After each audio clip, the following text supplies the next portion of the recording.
Pohrávate sa aj vy s myšlienkou, že by ste začali čítať fantasy literatúru, no obávate sa príliš komplikovaného sveta, siahodlhých sérií alebo nekonečných sexuálnych scén, ktoré sú známe z romantasy? Nebojte sa, dnes tu máme práve niečo pre vás. Ahojte priatelia. Minule mi Stanka hovorila, že ju oslovila jej veľmi dobrá kamarátka Karolína, ktorá je žena v tých najlepších rokoch, je to mamina už odrasteného dieťaťa a je to dokonca veľmi úspešná česká floristka, ktorá by chcela začať nejak čítať fantasy žáner. Takže teraz sa poďme spojiť priamo so Stankou a poďme si povedať nejaké knihy, ktoré by sme Karolíne my dve mohli odporučiť do začiatku. Zdravím tě, ty můj Beres, fantasto, a vás všichni ostatní. Nedávno se mi stala taková věc. Sešla jsem se s kamarádkou na pivku, která se mi přiznala, že díky Instagramu zjistila, že jsem podle jejich slov závislá na fantastice. A poprosila mě, jestli bych jí nedoporučila nějaký čtivo do začátku.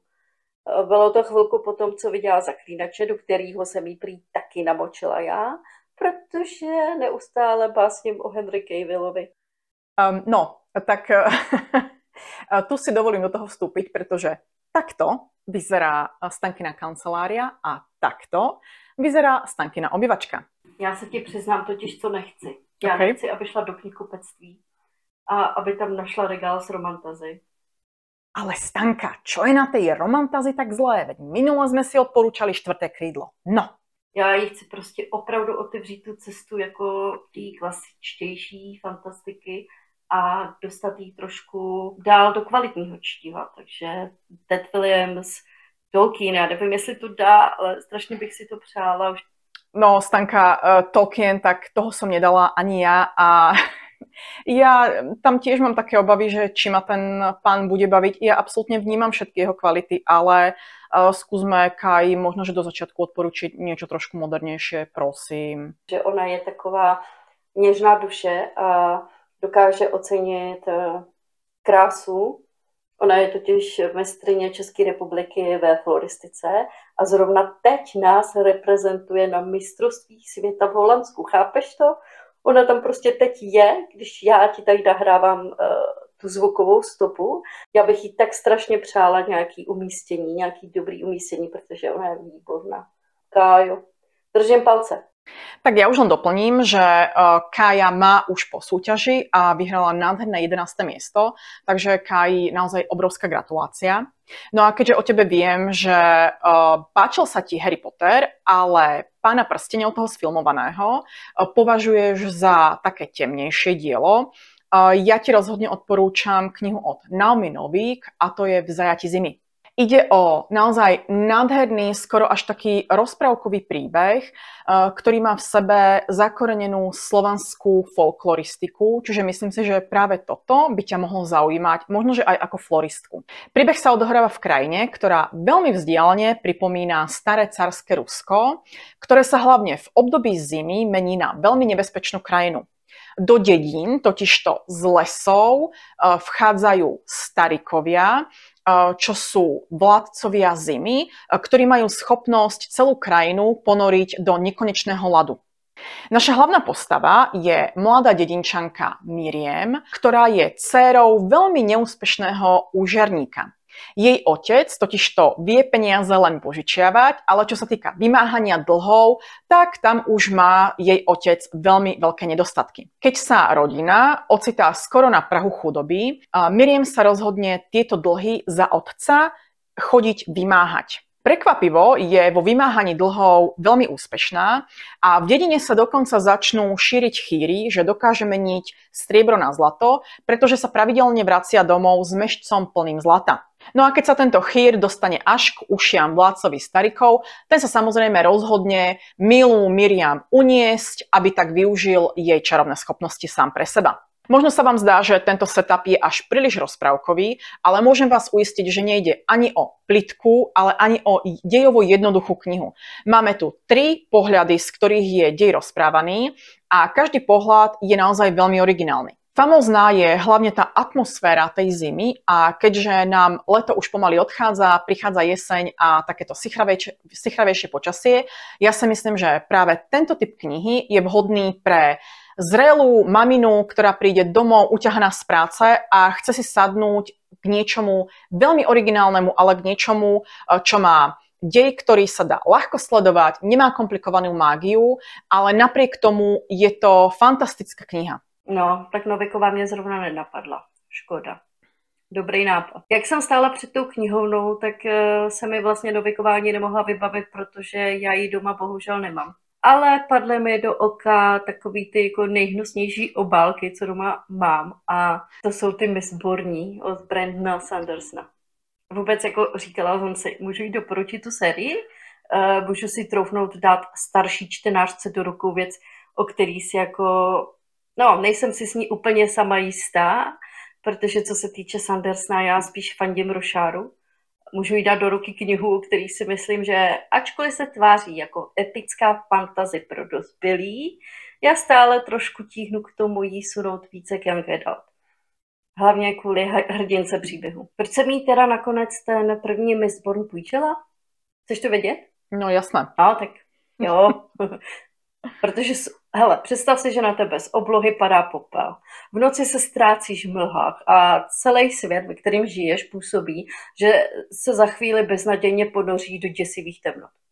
Za rohem na tebe číhají odpudiví inkvizitoři, jako fakt... A jeden charismatický šéfik, mňam mňam. Šéfik, mňam mňam. OK, nie v mojej práci. Zlodějský bandy se tě ujme. Ty seš holka z ulice, která mu má pomoct v plánu zbavit se tyrana, co utlačuje lid. Ale on ještě úplně neví, co se v tobě všechno skrývá. No, ale to by nebylo nic novýho, je to klasický příběh, kde povstane hrdina, co se postaví tyranovi, kdyby do toho pan Sanderson nevložil svoje silné stránky. A to jsou jak parádní worldbuilding, neotřelý systém magie, alomancie, kde ti stačí trocha kovu a tělem ti víří energie a schopnosti, kterým by i Batman záviděl. Ja sa priznám, že mňa práve tá alomancia na Sandersonových knihách odrádza, ale OK, beriem, že nikoho toto naozaj môže baviť a môže to byť výborný prvok pre fantasy. A pak taky ty vybombený konce.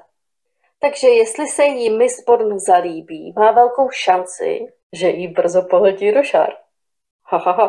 Ale vzhledem k velikosti Sandersonova univerza má tak na rok čtiva vystaráno, asi jenom s Miss Bornem. Miss Born teď vyšel v Česku i na Slovensku v docela hezkým novým kabátku, takže nejde o nic nesehnatelného. Ale Peti, kdyby jí třeba byl Miss Born málo a nesehnala bych pro ní tu Novikovou, co bys nám ještě doporučila? No inak ja stále razím teóriu, že začiatočníkom by som neustále odporúčala len tie standalonky, pretože viem, ako ja som sa tvárila pred rokmi, keď mi niekto povedal, že prečítaj si túto fantasy sériu, ona má len 3-4 časti, to prečítaš veľmi rýchlo. Hovorila som si, že sorry, ja na toto nemám čas. Ale dobre, keď už ideme do série, tak ja rozhodne odporúčim Abercrombieho a odporúčim jeho trošku menej známu sériu, ktorá je preložená len do češtiny, v slovenčine ju nemáme a v češtine to má pre mňa taký jazykolám Moře střepů. Prosím vás, ospravedlňte moju češtinu.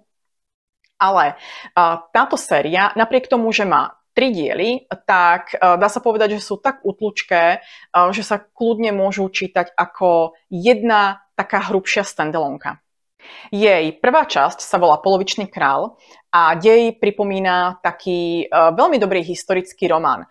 Odohráva sa v drsnej vikingskej krajine a hlavnou postavou je mladý Jarvi. Napriek tomu, že postava je opäť mladá, nejde o moc takú young adultovku. Podľa mňa túto knihu opäť vie oceniť aj dospelý čitateľ.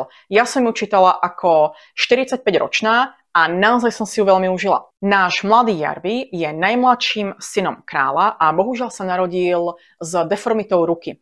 Preto ho celé kráľovstvo nazýva aj polovičný král. On totiž to nedokáže udržať ani sekeru, ani štít, čiže každý o ňom vie, že sa nedokáže brániť a nedokáže ani bojovať. Svoju fyzickú nedokonalosť ale skvele vyvažuje veľmi briskným intelektom, miluje čítanie kníh, miluje tráviť čas v knižnici a chce sa stať učencom. Samozrejme, celý dej sa zamotáva, keď zomiera nielen jeho otec, ale zomiera aj jeho brat, ktorý mal byť nástupcom kráľa.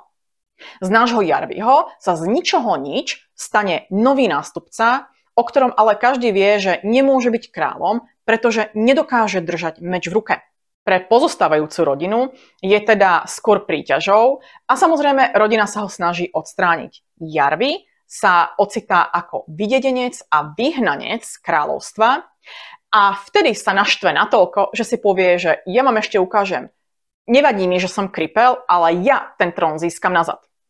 Je to fantastická séria, ten dej je naozaj dynamický, ideme z jednej akcie do druhej, nie je ale plytký a úplne najväčším benefitom je samotná postava Jarviho, ktorá sa v rámci tej série vyvíja a poviem vám, nie je to človek, ktorý zrovna stále myslí a koná dobro. Je to komplexná postava, ktorá vás rozhodne bude baviť. Podľa mňa je to veľmi dobrá séria do začiatku, ktorú naozaj prečítate veľmi rýchlo, jedným dychom. Abercrombie. A jo. No jo. No, to jsem jí mohla půjčit. Beru. No, vlastně nemohla, protože mi chybí druhý díl z téhle série. Takže kdyby se náhodou tady našel nějaký člověk, který mu doma přibývá, tak ať mi napíše, já si ho ráda odkoupím. Inak ja som mala tiež veľký problém práve s druhou časťou tejto série. Našla som ju potom veľmi náhodne v antikvariáte, takže nezdávajte to, hľadajte a ono niekedy sa to niekde objaví. Dúfajme ale, že nie za 30 €. Hele, ještě jsem přemýšlela docela, že by se mi půjčila čerstvě přeložený Z krve a ohně. Je to docela dostupný, můžu si to jít koupit sama, nebo si to prostě půjčovat ode mě. Tak jsem si jako říkala, tohle by mi možná i Péťa schválila, ty to zrovna teď čteš, ne? Tak co? Tak Z krvi a ohňa je určite dobrou voľbou. Ja som niekde pred koncom a veľmi ma kniha baví. Ale nie len, že to nie je preložené, ale ono tá séria nie je ešte ani autorom dopísaná a čo som pozerala, tak sú tam knihy v tej sérii, ktoré majú 800-900 strán, takže neviem, ako by sme odporúčali sériu, ktorá má momentálne preložený len prvý diel, ale pokiaľ je Karolína ochotná a má gule, čo ja verím, že má, tak určite toto je fantastická voľba. Cahill na mě nepůsobí jako grafomán, ani jako někdo, kdo si potřebuje dokazovat, jak velký je autor. Píše svižně, nepouští se do žádných jazykových složitostí. Je to fakt čtivý. Od dojemných chvílek po napínavý okamžiky, objevování magie a chlastání piva, a odkrývání starých tajemství. Někdo to nedávno na Instači označil za průměrnou Janky Daltovku. A s tímhle zařazením bych fakt byla opatrná, jakože OK, já se taky pohrávám s podobným označením u Mistbornu, ale Z krve a ohně bych fakt označila za dobrý start pro někoho, kdo se ještě nepročetl právě k těm knihám a la Kolo času a Pán prstenů. Určite, pretože ten prvý diel Cahilla môže pôsobiť trošku mládežnícky, ale už len to, že je to naozaj setup pre veľmi siahodlhú sériu a keď sa pozriete na mapu, ktorá je v knihe, tak je vám jasné, že ten svet bude prepracovaný. V tej prvej tretine knihy dokonca zomreli dve postavy, čo mňa prekvapilo. Young adultovka to podľa mňa nebude, ale ukáže sa to až dočítame celú sériu. Ale aj zo zahraničných reakcií ide o veľmi kvalitnú fantasy, ktorá je takým omážom na klasickú fantasy. Čiže áno, niekto môže povedať, že Cahill niečo vyhrabal, ale tie klasické fantasy tropes tu boli a budú. A teraz je len otázka, ako s nimi autor bude pracovať a či ich nejak originálne ponúkne novému modernému čitateľovi. A to si myslím, že zatiaľ sa to Cahillovi naozaj výborne darí.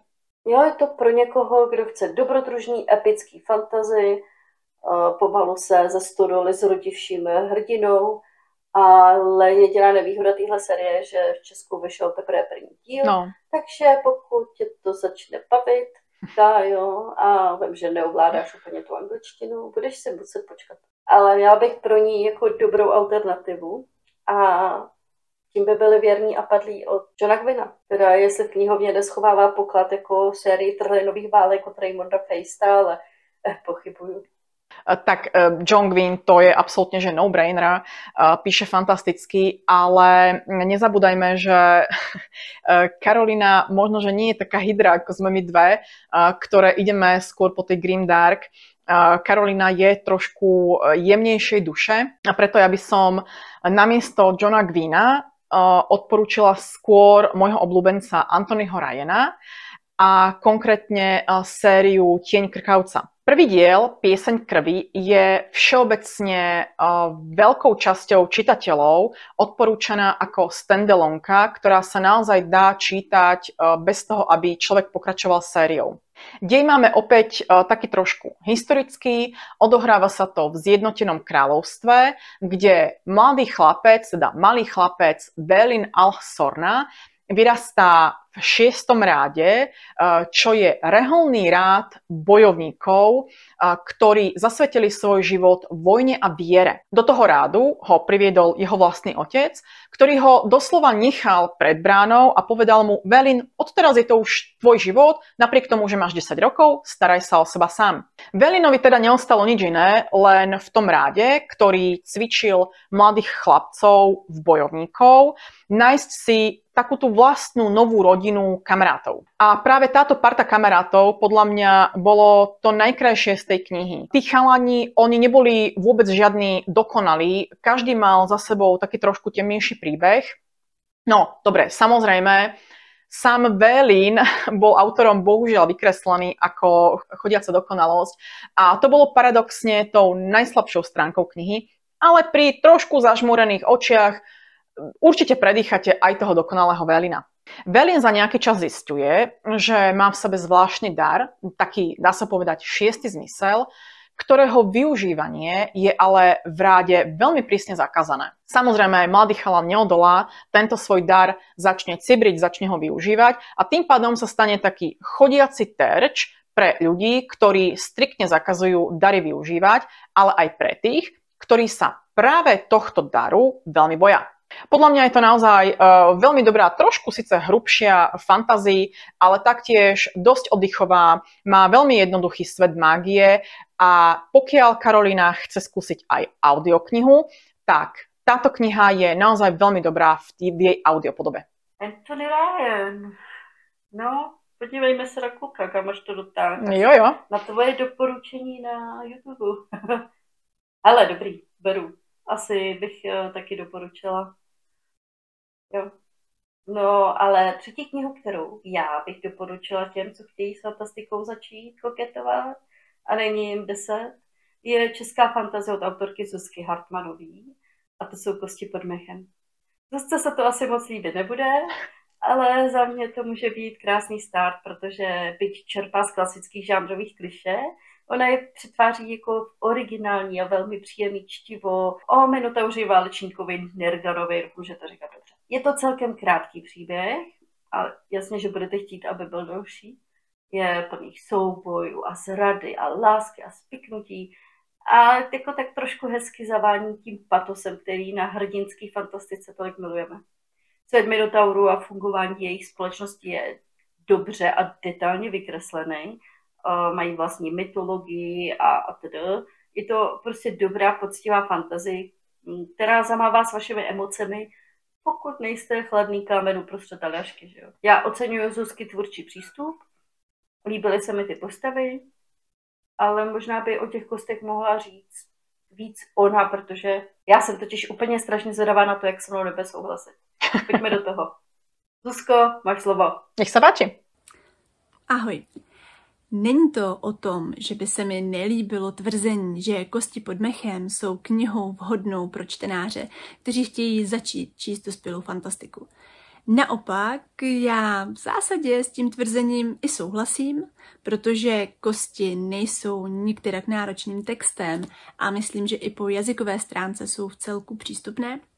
Zároveň bych ale jako autorka byla moc ráda, kdyby čtenáři ke knize přistupovali tak, jak jsem zamýšlela. Tedy tak, že veškerá ta žánrová klišé, kterých není zrovna málo, jsem do příběhu vložila vědomě a se zcela jasným záměrem. Nikdy jsem se nesnažila napsat něco, co by bylo za každou cenu originálního. Já naopak velice ráda stavím na věcech, které jsou čtenářům známé. Ať už jsou to známé typy postav, nějakým způsobem známé prostředí a hlavně pak známé motivy.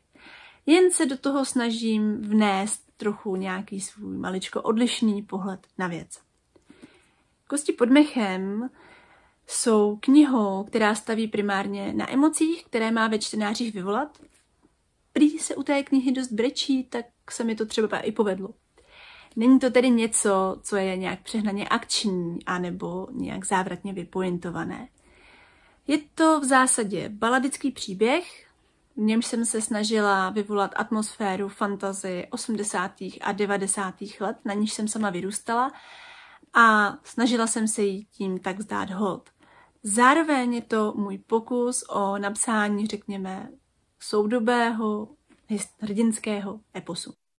Tak, to sme mali odporúčanie priamo od české autorky a možno má Stanka ešte nejaké slovo na záver? A já se rozloučím. Tak nemá. Díky všem za to, že nás sledujete a sdílíte a já na to seru. Čau Peťo, měj hezký den, tohle tam nedávej, já mažu, tak čau, tohle tam fakt nedávej. No, to je úplne jasné, že to tam nedám, samozrejme. Priatelia, ďakujeme veľmi pekne za váš čas, ktorý ste nám venovali a snáď sa vidíme čoskoro. Ahojte!